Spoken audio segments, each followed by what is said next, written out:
harga barang naik, PAS tak sesak nafas. Jom China melihat antara punca benteng Pakatan Harapan menjadi rapuh adalah kerana serangan media yang dilakukan oleh UMNO dan juga PAS. Mereka melakukan dua strategi berkembar iaitu misinformation iaitu maklumat salah dan disinformation atau salah maklumat. Misinformation ialah penyebaran maklumat yang salah kerana kebebalan atau ketaksuban tanpa mengetahui apa yang benar.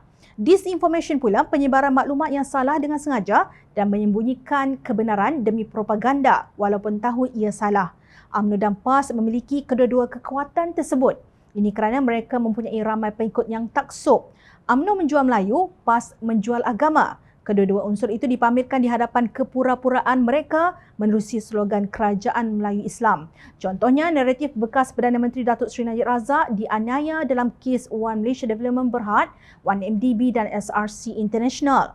Bagi pemimpin UMNO, mereka sengaja menyebarkan salah maklumat berhubung One MDB dan menyembunyikan salah laku penerajunya dengan menuding jari kepada pihak pengurusan firma tersebut.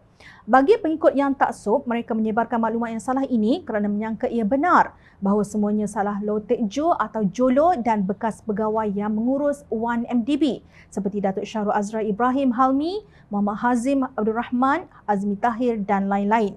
Sedangkan negara maju mengata Malaysia berkerajaan kleptokrasi iaitu kerajaan yang diperintah oleh segerombolan penyamun. Kerana gelaran itu yang disahkan oleh beberapa kes di Malaysia dan Amerika Syarikat, pelabur lari meninggalkan kita untuk mencari kekayaan di negara jiran. Kemerosotan ekonomi ini disalahkan kepada pandemik COVID-19, sedangkan di negara yang menjadi tumpuan pelabur itu juga diserang wabak yang sama. Malah lebih ramai yang mati dan kadar mendapat vaksin juga tidak sebaik Malaysia. Inilah kegagalan kerajaan Melayu Islam. Contoh yang kedua, Pakatan Harapan dicanang sebagai dikuasai oleh DAP, yang ini bukan Melayu, seolah-olah Melayu sudah melukut di tepi gantang.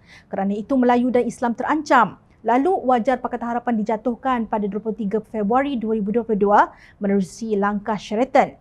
Tomahan ini turut dibuat oleh ahli jawatan kuasa PAS Pusat, Datuk Dr. Muhammad Fazli Hassan yang berkata kejatuhan Barisan Nasional tidak menangkan PAS tetapi orang lain.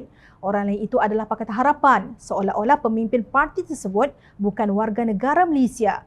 Sebaliknya, sepanjang 22 bulan pentadbiran negara di bawah Pakatan Harapan, kita cukup sesak nafas. Kita dapati banyak dasar yang diperkenalkan merugikan orang Melayu dan Islam, katanya yang juga Esko Kerajaan Kelantan pada persidangan Dewan Undangan Negeri Kelantan seperti dilapor Harakah Daily pada 31 Mac 2022 yang lalu. Kita tidak tahu apa yang menyesakkan nafas pemimpin PAS itu, sedangkan Pakatan Harapan menurunkan cabutan khas nombor ekor sebanyak 8 kali setahun. Namun, Kerajaan Perikatan Nasional Barisan Nasional yang dianggotai PAS menaikkan kadar cabutan judi daripada 8 kali kepada 22 kali setahun. 22 kali cabutan ini kepada setiap syarikat judi. Di Semenanjung ada 3 syarikat, Sport Toto, Damacai dan Magnum. Maksudnya ada 66 kali cabutan di Semenanjung. Itu tidak termasuk lagi syarikat-syarikat di Sabah dan Sarawak, kata Naib Presiden Amanah yang juga Ahli Parlimen Pakatan Harapan Pokok Sena, Datuk Mahfuz Omar. Kerajaan Tebuk Atam ini tidak mendapat berkat lalu dilanda pelbagai masalah yang menyesakkan nafas rakyat dengan kenaikan harga barang daripada makanan seperti telur ayam sehinggalah kepada bahan binaan seperti simen dan lain-lain. Mungkin bagi pemimpin PAS semua kenaikan harga barang itu tidak menyesakkan nafas mereka kerana gaji dan allowance tetap berjalan walaupun semasa serangan COVID-19 sedangkan rakyat ada yang menaikkan bendera putih kerana kelaparan.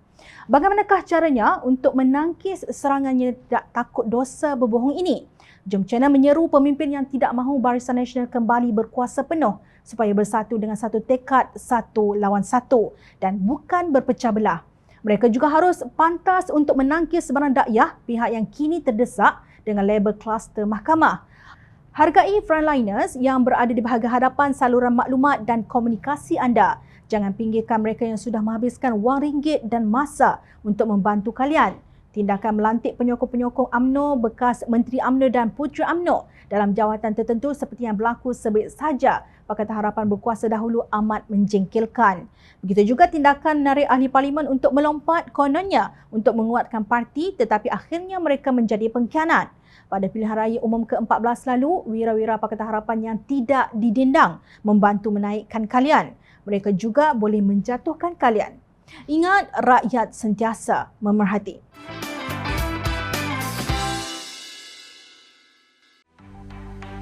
Mencari maklumat dan berita politik yang bebas. Kupasan yang tepat. Panas. Dapatkannya secara eksklusif hanya di Jom Channel. Komitmen kami, rentasan berita Isnin hingga Jumaat. Berbicara dan isu semasa, kami garapkan secara langsung. Panel-panel berkaliber dan profesional. Interaktif, pandangan anda kami raikan. Jangan lupa bersama kami di setiap hujung minggu dalam edisi khas mingguan. Jom Channel, moving forward, sharing a new experience.